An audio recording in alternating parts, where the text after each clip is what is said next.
statement na yun, parang tama ba yung pagkaintindi ko? You encourage him to take a drug test. Yes, you know why?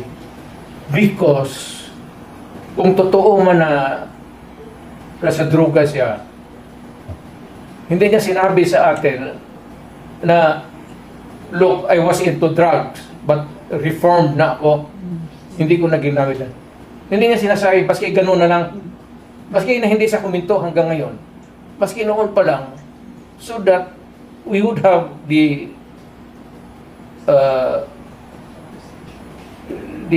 balance natin to elect a president who has admitted that nagdudruga siya. Frank enough to say that, lahat naman kami sa panahon ko, mga edad ko, nagsis na talaga eh. Di ba sir, si Bill Clinton sabi niya, I didn't inhale. Oh. So may mga ganon. It was, kumbaga, prevalent ng time na yun. So the only person, sir, that can really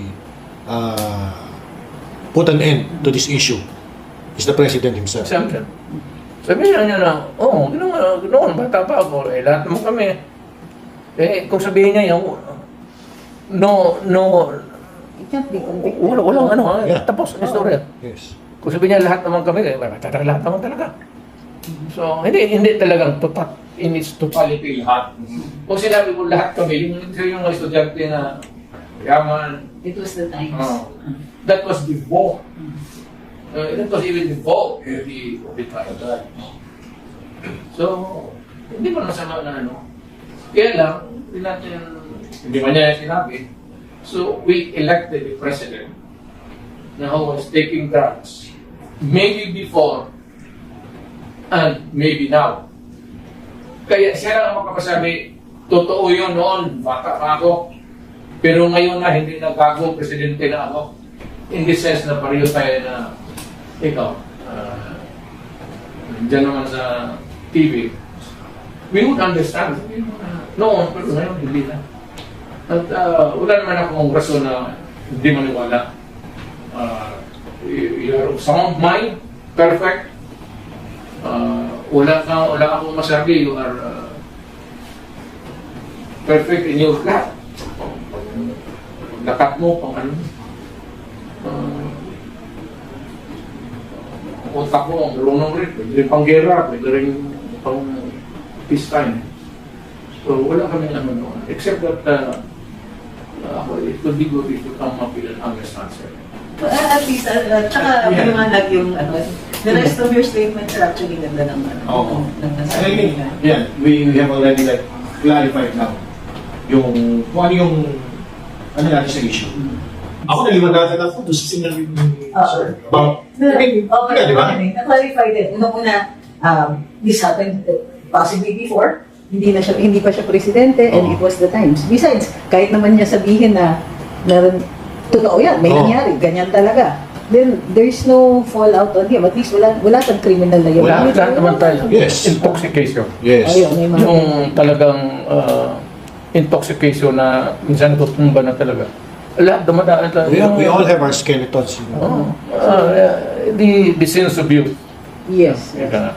And in fact, now, as president, he even has the added security na immune siya from suit. Yes. So, kumbaga, ano yung kinatatakutan nila? Marami silang ganun na they can just very well say na, oo, ako yun, or very, very well say na, that was a long time ago. Pero meron silang hesitancy to come clean with it. Either way, pwede naman silang humindi eh. Ano ba naman yung sabihin nila, hindi ako yan, never ako Yun nga eh, di ba? never ako We can actually say na, Walang implication sa all kanila, you need no? is a categorical Yes or denial. no. Yes or no? Bagay sa kanya yan. Pero ako, kung if there's kagaya ngayon may Issue. picture talaga, video. Yung video.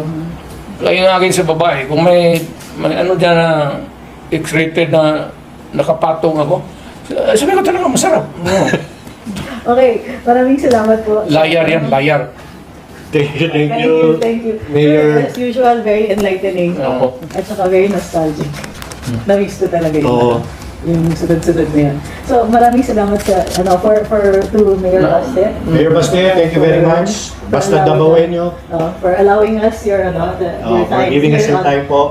Basta Dabawenyo for an extra special episode with our para tayo pa yung nagka-guest. Maraming salamat po. It has been my honor. Thank you, sir. Thank you, sir. for Thank you, sir. allowing us here. It's always will be. Ang sarap ng kwentuhan natin. And Well, I'd like to thank both of you to have the good soul to give me this chance to talk to, especially that private na ako ngayon. I'm happy that I've been given this privilege to talk to the people, and I always will appreciate it. Thank you. To the PRRD supporters, my supporters, on Facebook and Rudy Roa Duterte TikTok are my official pages sa Facebook. Akin po yun. Muli maraming salamat po sa pag-unlak sa amin. Mayor Baste Duterte, thank you for allowing us this Basta Dabawenyo time for our interview, very exclusive interview with former President Rodrigo Duterte. Maraming salamat din for inviting us over for this extra special time spent with my friend. thank you. Basta Dabawenyo, panalo. Wala daw akong nagawa. Sa Yolanda. Sa Yolanda Pero House. ha? Putang Yolanda, kinabukasan na saan ka? Nandoon na ako sa Yolanda. Ikaw yung taga Leyte, ako yung taga Davao. Nandoon na ako. Dynasty nila yun doon. Nagpapasalamat pa rin nga pala yung mga tao sa Leyte. Sa pinakita ninyo. Nagkamali siya doon. Nagkamali talaga. Nagkamali siya doon. Pero dito sa SONA, hindi naman niya binanggit ang housing kasi malaki yung pangako niya. Pinangako niya ito. Hindi ito campaign promise. Pinangako niya ito siguro mga mid-2022. Kasi Bago po. andun pa ako noon.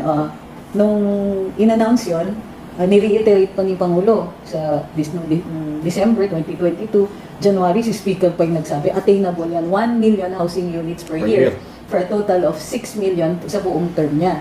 Pero ang daming problema nangyari kasi hindi na paghandaan yon. Halimbawa, ito na lang, 2024, nag-issue ng executive order si Pangulo na mag-inventory ng lahat ng public lands, lahat. So, LGUs, national government, GOCCs, para magamit yung lupa na yun para dun sa housing, maabot lang yung ambisyon. Medyo controversial yun kasi nga pinagkakakitaan din yan ng mga LGUs as well as some of the GOCCs. Ang malala nun is in 2024, ito na lang, 2023, in-announce ni Secretary Acuzar na ang matatapos niya by 2024 is 100,000 housing units. Tapos So wala tapos. pang 10% nung pinangako nila. So, ni-revitalize, nagsabi yung Pangulo, hindi, kaya pa yan. So, nung tinutuloy niyan, ito, very recently, ito a few weeks ago lang, nagsalita si NEDA Secretary Arsenio Balisacan at sinabi, hindi kakayanin yun, masyadong ambisyoso. Yun yung sinabi yung ambisyoso. But, hindi kaya yung 6 million, 3 million na lang. But at the same time, nagsasalita si Secretary Acuzar na wala pang lupa, wala pang kahit ano. And therefore, ang kaya at the earliest, that was due this year, 100 to 140,000 housing units.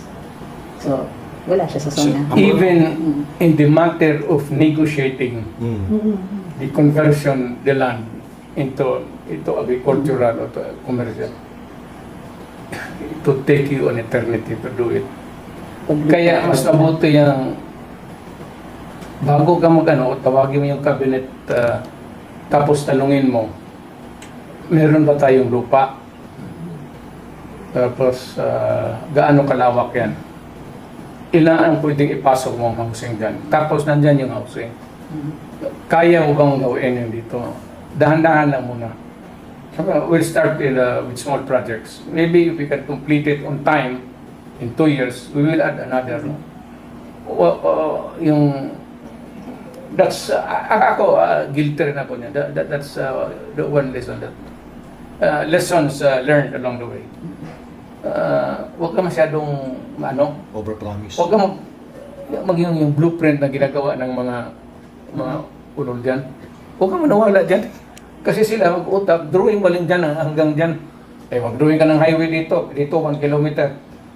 Kung gano'n niya yan noon, kaya, drawing lang yan eh. Ang problema sa trabaho, pera, bagyo,